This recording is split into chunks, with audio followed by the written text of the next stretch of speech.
2 Corinthians chapter 1. Paul, ay siguro kung pwede yan. Siguro.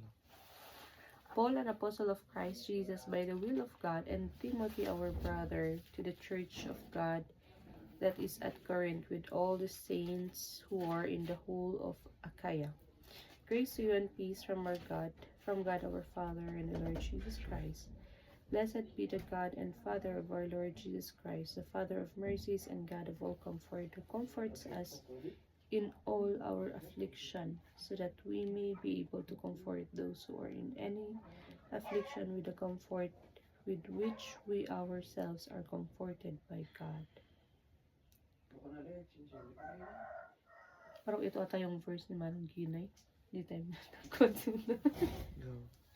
For us we share abundantly in Christ's sufferings.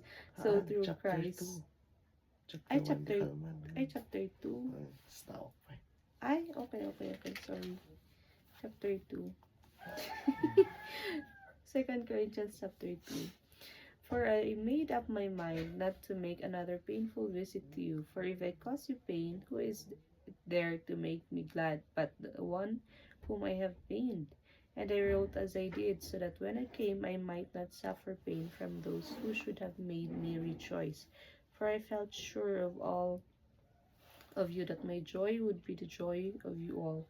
For I wrote to you out of much affliction and anguish of heart, and with many tears, not to cause you pain, but to let you know the abundant love that I might have for you. Now if anyone has caused pain, he has caused it not to me, but in some measure, not to put it too severely to all of you. For such a one, this punishment by the majority is enough.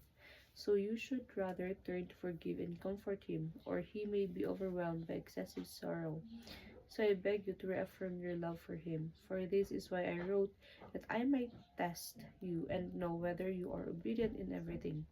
Anyone whom you forgive, I also forgive. Indeed, what I have forgiven, if I have forgiven anything, has been for your sake in the presence of Christ, so that we would not be outwitted by Satan, for we are not ignorant of his designs. When I came to Troas to preach the gospel of Christ, even though a door was opened for me in the Lord, my spirit was not at rest, because I did not find my brother Titus there. So I took leave of them and went on to Macedonia. But thanks be to God, who in Christ always leads us in triumphal procession, and through us spreads the fragrance of the knowledge of him everywhere. For we are the aroma of Christ to God, among those who are being saved and among those who are perishing. To one fragrance from death to death, to the other a fragrance from life to life.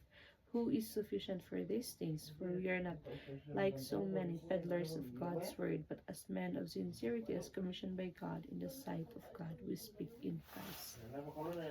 Amen.